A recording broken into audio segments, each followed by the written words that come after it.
Yeah, that's what I heard. So one of them, they look like they're the same, it means they're giving us 7 days to deal with it. Or they could shut the bridge off. Close it. Could what? You could close the bridge if they so choose. So they both letters look the same, but this one is addressing the guardrails, and this one is addressing the scouring under the. We used to just cross that bridge. It wasn't too great at that time. 20 years ago that was. All right, you're right.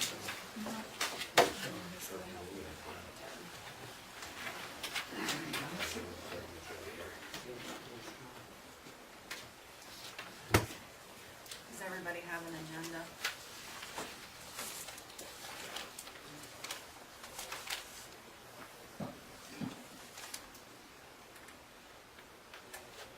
Should we wait for it or start? What's the other- I don't know what he's doing.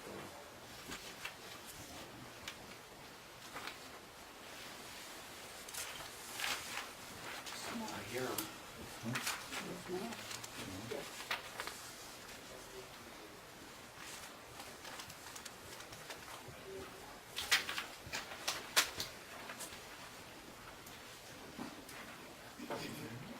Anybody else?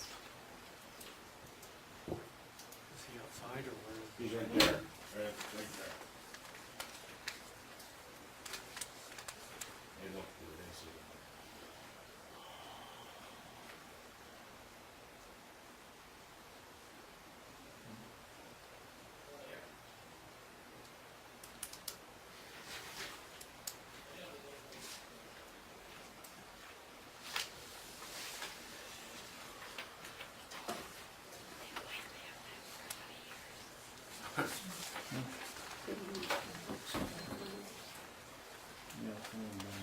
Who's he talking?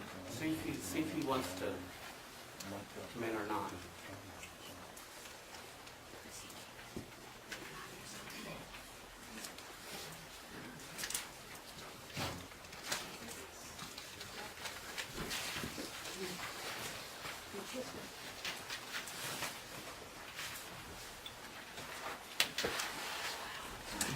Ready? Before we call the meeting to order, we'll start with the pledge of allegiance, please.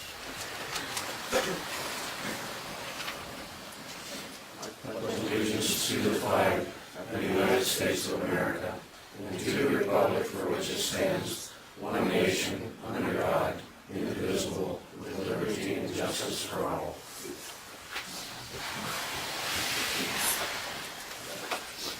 Well, thank you all for coming out. We've got a pretty full agenda of things tonight, starting with a list of people to address the board. Help me understand here. We've got Carol and Dennis here to address the board as the first topic, and then the bridge is down in old business. Do we start with the addressing, or? Yes. Okay, I guess that means you two are on. Do I have to stand up or? No, what? not at all. Basically, I mean, we just wanna know where we're standing and what the, you know, the bridge, what do people have to, come up with as far as what we're gonna do with the bridge. I'm understanding that after reading these reports from the engineers, that the bridge is in dire shape and needs something done. All true. I heard you say earlier, that letter is changes it to priority 0. You said, what does that mean?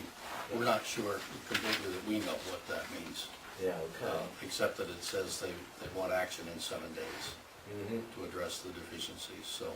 Yeah, now, does that mean 7 days to have a plan of some sort to repair? I mean, you can't repair it in 7 days. Especially in January, that's true.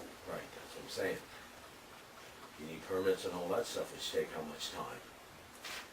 Long time. Yeah. Long time. Dennis has been working a lot on this the last 2 weeks to try to help develop alternatives, and what the alternatives are, and what the permitting is gonna mean. And I guess we're gonna discuss that at length in old business. Or do we do that? Let's do it. Do we do it Now, now? right now, at this point, we have to go back on the PennDOT, they want an emergency permit taken out so the abutments can be underpinned. An emergency? An emergency permit would let us go to work almost immediately and underpin the existing abutments. Mhm. Well, there's a little bit of an issue right now, PennDOT wasn't in today, I've been dealing with several different people, but that's the immediate plan of attack.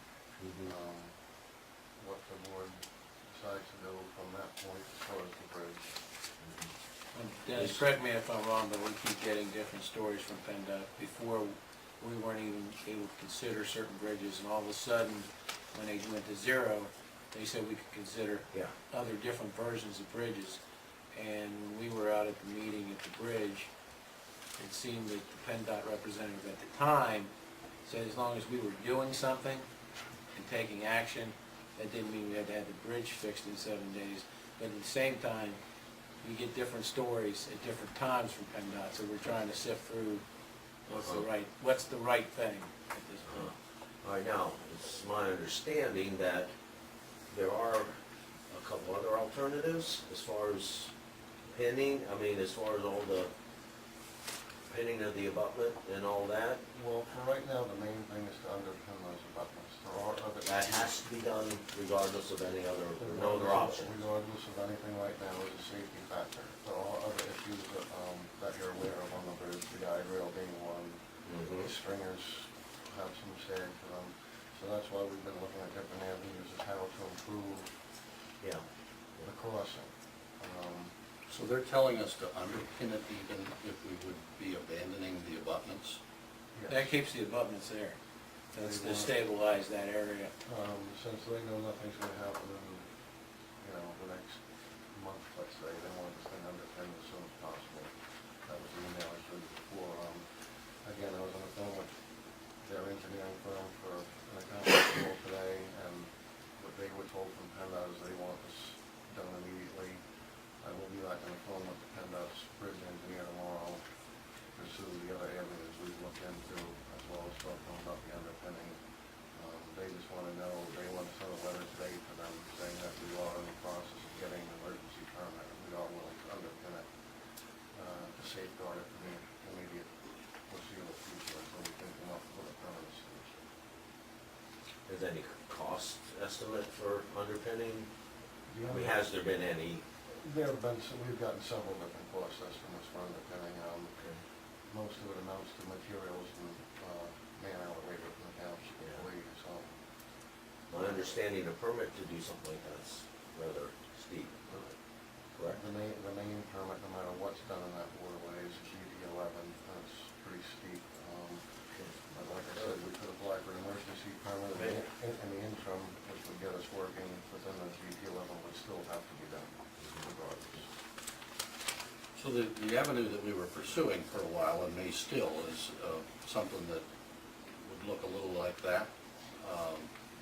It's referred to as a, Can I see that up close?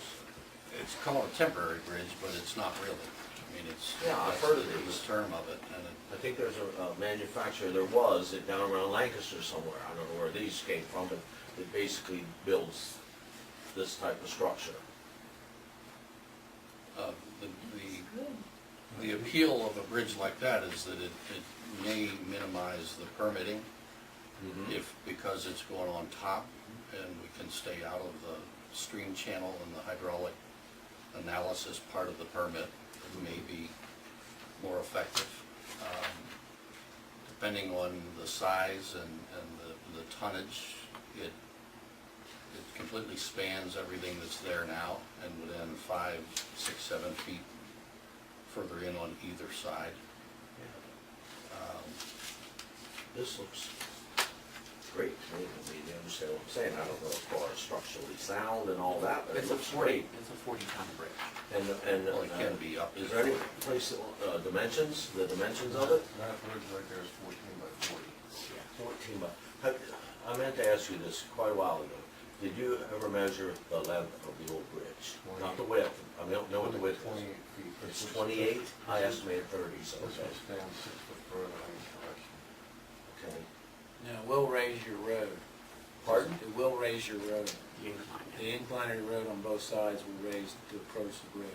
Will this bridge be, if you guys decide this route, does it go on the old, Doesn't rest on pylons, it. or does- No. No, we're going back beyond there. That helps Okay, us with okay. messing with the creek in that mess. The other issue, however, though, Dennis and Carol, is that it's still, even the new bridge doesn't meet township road standards. Because it terminates on the other side, at private property, there's no turnaround. Mhm. There's no provision for a cul-de-sac in there, and it's gonna be, it would be non-conforming.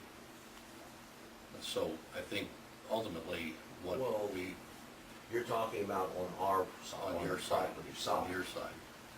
Technically, when a township road ends, Yeah. there has to be a provision for emergency vehicles or whatever to turn around on a township right away and come back out. Is there any possibility of us giving you the right of way for a cul-de-sac? I think you'd have to go On our pretty, side? pretty Pardon? deep. I think you'd have to go pretty deep into your property. Really? Okay. That's the I issue. didn't know how big it would have to be, you know what I'm And saying? it would probably also involve wetlands. Well, I mean, the problem is you'd have those wetlands on both sides, and therefore you'd have to almost go to your barn to turn around. Yeah. So you're giving up a lot. Well, they do that now, people do that now. Right, yeah. But if we were able to take care of the bridge and then turn it over to you, like we've been discussing, or come up with some kind of solution there that the township no longer owns the bridge or the road. Then there would be no requirement for a cul-de-sac. No cul-de-sac or anything like that, it would become a private road, private bridge, Mhm. so. But how about the road that on township side, I mean, the township? We'd have to abandon We'd that have also, to- so we'd have to deal with the Fish Commission and Mr. Cathell. And the railroad, we also have the railroad. Yeah. I don't know how upset the railroad would be versus Mr. Cathell. I actually think the railroad would prefer that it is private and not public, Do you think they will? would, but that's Yeah. to be explored. I guess what we need from you as we develop these different solutions Mhm. is the size and how far the paving is going to extend and so forth, is under what conditions you would accept the bridge and accept the road going private, coming back. I mean, technically, the road is already owned by the property owners on both sides. It's just governed by a 33-foot right-of-way. So this would be, the township would be abandoning or vacating that right-of-way in favor of the property owners. Yeah, okay, but, you know, before we can give any answer on that, as far as, I mean, if you're gonna vacate the road and the bridge, let's say you do the bridge to our satisfaction, and wanna abandon, or vacate the bridge and the road. What happens years down the road? I mean, the road now comes through Fish Commission property. It's Fish Commission property on both sides.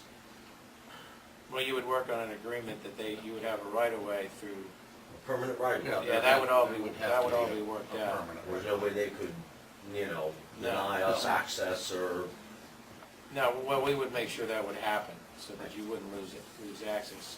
I don't see them disagreeing with working with us to do that. Like, what I have you ever think, talked to anyone from the Fish Commission? no, because to get there, we need to get to the first step, and I think. Yeah, that's true. I would suggest us having a meeting with PennDOT, the PennDOT engineer, their engineers they hire, and the PennDOT engineer's boss. Because I think we keep getting 3 different stories. And I Yeah. think we need to nail them down in one meeting room and have one Right. agreed procedure. But that's something you guys will have to. Right. I don't worry. That's, I think that's our next step, is to nail down this guy. Because we talked to the engineer, and he's like, well, that's fine, you can do this, you can do that. Then he turns around and calls Denny later and says, well, we can't.